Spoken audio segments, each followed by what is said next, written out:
டெல்லியில் 3 மாணவர்கள் ஐஏஎஸ் தேர்வுக்காக பயிற்சியில் இருந்த மாணவர்கள்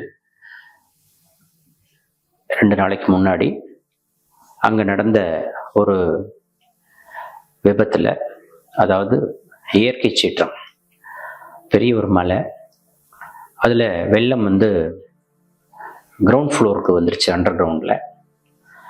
அதில் சில பயோமெட்ரிக் வேலை செய்யலை, டோர் கம்ப்ளீட்டாக லாக் ஆகிடுச்சு. அதுக்கப்புறம் டோரை all of a sudden open பண்ணியிருக்காங்க. தண்ணி வெளியில் வர்றதுக்கு வேறு எங்கேயும் இடம் இல்லாதனால அது டோர் ஓப்பன் பண்ண உடனே ஆல் ஆஃப் எ சடன் தண்ணி ஃபுல்லாக அண்டர் கிரவுண்டுக்கு வந்துருச்சு. இதில் 3 மாணவர்கள் உயிரிழந்ததாக போலீஸ் அறிக்கையின்படி 3 மாணவர்கள். ஆனால் மாணவர்கள் சொல்லுவது என்னன்னா, இன்னும் ஒரு சில மாணவர்கள் இறந்திருக்கக்கூடும் அப்படின்னு சொல்கிறாங்க. முதல்ல இந்த 3 மாணவர்களுடைய ஆத்மா சாந்தி அடைவதற்கு நம்ம எல்லாருமே வேண்டிக்கலாம். 2வது, அவருடைய அந்த குடும்பத்திற்கு நம்மளுடைய ஆழ்ந்த வருத்தங்களை தெரிவிச்சுக்கலாம். இதில் 2 விஷயம் நான் இந்த வீடியோவில் பதிவு பண்ண ஆசைப்படுறேன். ஒன்று, ஏன் இந்த சம்பவங்கள் நடந்தது. 2வது, இது போன்ற சம்பவங்கள் இனிமேல் நடக்காமல் இருக்கிறதுக்கு என்ன பண்ணுறது. இந்த சம்பவம் நடந்ததுக்கான காரணம் அஜாக்கிரதையா, இன்ஸ்டிடியூட் சைடில் என்ன தப்பு பண்ணாங்க, இண்டிவிஜுவல் என்ன தப்பு பண்ணாங்க, அதே போல் அரசு என்ன தப்பு பண்ணுச்சு. நம்ம இண்டிவிஜுவல் என்ன தப்பு பண்ணாங்க அப்படின்னு நம்ம போக முடியாது. காரணம், அதெல்லாம் படிக்கக்கூடிய மாணவர்கள், கிடைக்கக்கூடிய ஒவ்வொரு சின்ன சின்ன இடத்துல கூட மாணவர்கள் படிப்பாங்க. இன்ஸ்டிடியூட்டை பொறுத்தளவில் அண்டர் கிரவுண்டில் நடத்தக்கூடாது. அது ஒரு ஸ்டோர் ரூம், அதுக்கு மட்டும்தான் அதை பயன்படுத்த முடியும் அப்படின்றது விதி. ஆனால் டெல்லியில் ஆல்மோஸ்ட் எல்லா இடங்கள்லையுமே நிறைய பயிற்சி மையங்கள், அண்டர் கிரவுண்டில் பயிற்சி மையங்களையும் இயங்கிட்டு இருக்கு. கம்ப்ளீட் விதிமீறல். இந்த விதிமீறலை நடைமுறைப்படுத்திய இந்த பயிற்சி மையங்கள் முதல்ல தண்டிக்கப்படணும். 2வது, இந்த பயிற்சி மையங்களுக்கு அனுமதி கொடுத்து இவ்வளவு நாளாக எந்த விதமான நடவடிக்கை எடுக்காத அந்த பகுதியினுடைய மக்களால் தேர்ந்தெடுக்கப்பட்ட கவுன்சிலர்ஸ், அரசால் நியமிக்கப்பட்ட அசிஸ்டன்ட் கமிஷனர் கார்ப்பரேஷன், அந்த ஏரியாவுடைய இஇ, இவர்கள் எல்லாருமே தண்டிக்கப்பட வேண்டிய ஒரு குற்றவாளிகள். கும்பகோணம் இன்சிடென்ட் நமக்கு தமிழ்நாட்டில் எல்லாருக்குமே தெரியும். பிஞ்சு குழந்தைகளை நிறைய பேர் நம்ம இழந்தோம். ஏற்கனவே டெல்லியில் ரீசண்டாக ஒரு சில மாணவர்கள் ஒரு சில விபத்துகளில் இறந்துருக்காங்க. ஆனால் அது அகெயின் அஜாக்கிரதா தான். எலக்ட்ரிசிட்டி டிபார்ட்மெண்ட்டோட ஒரு கேர்லெஸ்னால அண்மையில் ஒரு மாணவர் ஷாக் அடித்து மழை வெள்ளத்தில் இறந்து போயிட்டார். அவரும் ஒரு யூபிஎஸ்சி ஆஸ்பிரண்ட். இப்போ 3 மாணவர்கள் இறந்துருக்காங்க. எத்தனை கனவுகளோடு போயிருப்பாங்க, எவ்வளோ லட்சியங்கள் வச்சுருந்துருப்பாங்க, அவங்க பெற்றோர்கள் எவ்வளோ தூரம் அவங்க ஒரு ஏக்கத்தோடு இந்த குழந்தைங்க எப்படியாவது சாதிச்சிடாதுன்னு நினச்சிருப்பாங்க. அந்த குழந்தைய பிணமாக பார்க்குறப்ப எவ்வளோ பதப்பத்திருக்கும் அவங்க அப்பா அம்மாவுடைய மனசு. இதில் அரசு பார்த்தீங்கன்னா இந்த விதிமீறல் இருக்கக்கூடிய கட்டிடங்களை உடனடியாக தடை செய்யணும். அடுத்து முக்கியமான விஷயம், இந்த மாதிரி நடந்துச்சு.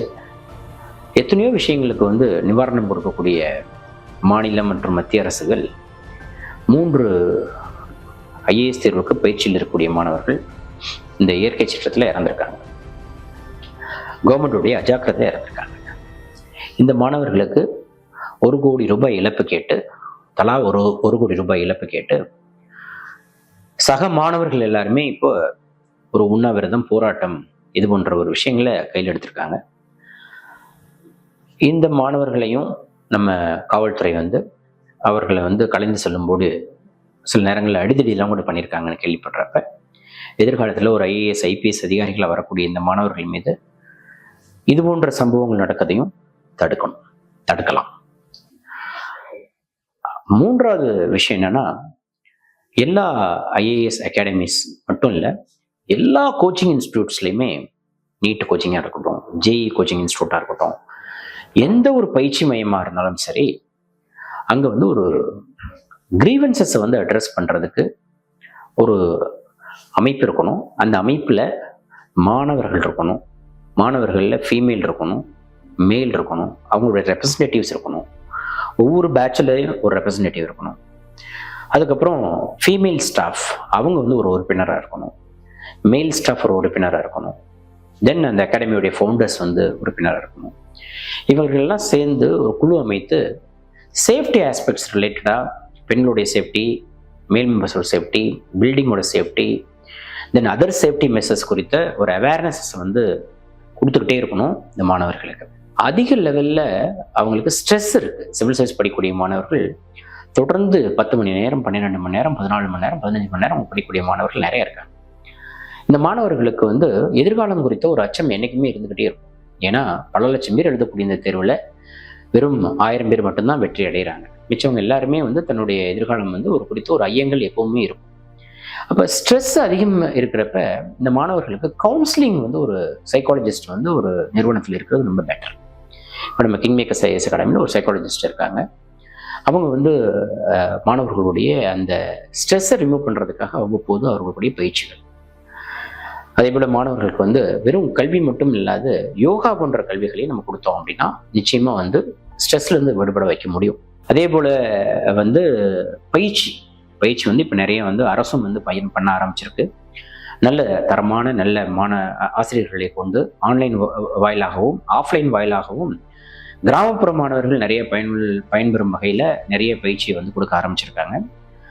தனியார் பயிற்சி மையங்களும் தன்னுடைய பொறுப்பை வந்து உணர்ந்து அதோடைய பயிற்சி கட்டணத்தை வந்து ஒரு சற்று வந்து தளர்த்தி இப்போ நம்ம கிங்மேக்கர்ஸ் ஐஏஎஸ் அகாடமியில் 2013 இன்னைக்கு வரைக்கும் ஸ்காலர்ஷிப் டெஸ்ட் நடத்தி அதில் வெற்றி பெறக்கூடிய அந்த மாணவர்களுடைய தகுதிக்கு தகுந்த மாதிரி நம்ம என்ன பண்ணுறோம், ஸ்காலர்ஷிப்லாம் கொடுக்குறோம். இது எல்லா பயிற்சி நிறுவனங்களுமே பண்ணணுன்றது என்னுடைய வேண்டுகோள். இது வந்து நம்ம ஐஏஎஸ் தேர்வுக்கு பயிற்சி கொடுக்கக்கூடிய கல்வி நிறுவனங்கள் வந்து முழுக்க இது ஒரு சர்வீஸ் ஓரியன்ட் ஆர்கனைசேஷனாக இருக்கணுமே ஒழிய இது ஒரு ஆதாயம் தேடக்கூடிய ஒரு பணியாக இந்த இடம் வந்து அமைஞ்சிடக்கூடாது. அப்படி அமைஞ்சது அப்படின்னா எதிர்காலத்தில் இந்த இந்தியாவினுடைய தூண்களாக வரக்கூடிய இந்த ஐஏஎஸ் ஐபிஎஸ் அதிகாரிகள் எல்லாருமே வந்து அவருடைய மனநிலை எப்படி இருக்கும்னு யோசிச்சு பாருங்க. ஏன்னா இந்த மாதிரியான ஒரு ஸ்ட்ரெஸ்ல வந்து அவங்க படிக்கக்கூடிய சூழல் வந்து சரியா வராது. ஐஏஎஸ் அகாடமி நடத்தக்கூடிய அத்தனை பேருமே ஒரு நாள் வந்து ஐஏஎஸ் ஆஸ்பிரண்டாக இருந்தவங்க தான். ஸோ ஆஸ்பிரண்டோடைய அந்த கஷ்டங்களை வந்து புரிஞ்சுக்கிட்டு இந்த பயிற்சி நடத்தக்கூடிய நிறுவனங்கள் வந்து மாணவர்களிடத்தில் வந்து சற்று வந்து சில ரூல்ஸை வந்து ரிலாக்ஸ் பண்ணலாம். ஸோ இது போன்ற விஷயங்கள்லாம் செய்வதன் மூலமாக எதிர்காலத்தில் நம்ம வந்து இது போன்ற சம்பவங்கள் நடக்காமல் தடுக்கலாம். அதே போல் தமிழகத்திலிருந்து டெல்லிக்கு போகக்கூடிய மாணவர்களுக்கு என்னுடைய ஒரே ஒரு ஆலோசனை தான், ஒரு காலத்தில் நம்ம வந்து தமிழ்நாட்டிலிருந்து டெல்லிக்கு போனால் மட்டும்தான் நல்ல பயிற்சி கிடைச்சது. அதனால் நீங்கள் போனோம், நாங்களும் போனோம். ஆனால் இப்போ அப்படி கிடையாது. சென்னையில் இருக்கக்கூடிய நிறைய பிரபலமான ஐஏஎஸ் பயிற்சி மையங்கள் எல்லாத்துலேயுமே இன்க்ளூடிங் கிங்மேக்கர்ஸ் ஐஏஎஸ் அகாடமி நல்ல ஒரு தரமான பயிற்சி கொடுக்கக்கூடிய வல்லுநர்களை இங்கே வச்சுருக்கோம். அதனால் இந்த பயிற்சி மையங்களில் சேர்ந்து முதல் விஷயம் உங்களுடைய உடல் ஆரோக்கியத்தை பார்த்துக்க முடியும். ரெண்டாவது ஒரு எமர்ஜென்சினா பேரண்ட்ஸை வந்து நம்ம வந்து கூப்பிட முடியும். மூன்றாவது விஷயம் என்னன்னு கேட்டிங்கன்னா உங்களுடைய லாங்குவேஜ் அது ஒரு எப்பயுமே ஆல்வேஸ் ஒரு கம்ஃபர்டபுளான ஒரு ஃபீலிங் இருக்கும். அதனால் நம்ம டெல்லிக்கு போனால் தான் பாஸ் பண்ண முடியும் அப்படின்ற எண்ணத்தை வந்து தவிர்த்துருங்க. ஏன்னா அங்கே வந்து ஆல்வேஸ் வந்து ஒரு இன்செக்யூரிட்டி இருந்துகிட்டே இருக்கும், ப்ரெஷர் கொஞ்சம் ஜாஸ்தியாகவே இருக்கும், ஸ்ட்ரெஸ் ஜாஸ்தியாகவே இருக்கும். இதன் காரணமாக என்னன்னு கேட்டிங்கன்னா 500 பேர் 1000 பேர் ஒரு பேட்சில் வந்து படிக்கிறாங்க டெல்லியில். ஏதோ ஒரு தீ விபத்து வந்துச்சு அப்படின்னா அங்கே வந்து பசங்க எப்படி எந்த அளவுக்கு எஸ்கேப் ஆகி வர முடியும் கூட தெரியாது. அதனால் ஒரு வகுப்புக்கு இத்தனை பேருக்கு மேலே இருக்கக்கூடாதுன்ற ஒரு ரெஸ்ட்ரிக்ஷனை பயிற்சி மையங்களுக்கு வந்து நீங்கள் கொண்டு வந்தோம் அப்படின்னா எனக்கு தெரிஞ்ச வரைக்கும் அதுவும் ஒரு தீர்வாக வந்து அமையும். இந்த நேரத்தில் அரசும் வந்து நம்ம கொடுத்த இந்த ஒரு சில ஆலோசனைகளை கவனத்தில் வச்சுக்கிட்டு அரசு நிச்சயமாக ஒரு நல்ல ஒரு முடிவு எடுத்து எதிர்காலத்தில் இது போன்ற ஒரு விஷயங்கள் நடக்காமல் நிச்சயமாக தடுப்பாங்கன்ற நம்பிக்கை இருக்குது. பல நல்ல முன்னெடுப்புகளை யூபிஎஸ்சி ஆஸ்பிரன்ஸ்க்காக இப்போ எடுத்துகிட்டு இருக்காங்க. அதுக்கு என்னுடைய வாழ்த்துக்களை நான் தெரிவிச்சுக்கிறேன். இன்னும் நிறைய விஷயங்கள்ல வந்து தமிழ்நாட்டில் நடக்கும் அப்படின்ற நம்பிக்கை எனக்கு இருக்குது. இது போன்ற செய்திகளை நிறைய வந்து வெளிக்கொண்டு வருவதன் மூலமாக ஒரு விழிப்புணர்வு ஏற்படும். இது போன்ற பயிற்சி மையங்கள் வந்து முறைப்படுத்தப்படும். அரசும் வந்து விதிமுறைகளை வந்து ரொம்ப ஸ்ட்ராங்காக வந்து இது வந்து இம்ப்ளிமெண்ட் பண்ணுறதுக்கு ட்ரை பண்ணுவாங்க. ஸோ அது நிச்சயமாக நடக்கும் என்ற நம்பிக்கை எனக்கு இருக்குது. நன்றி, வணக்கம்.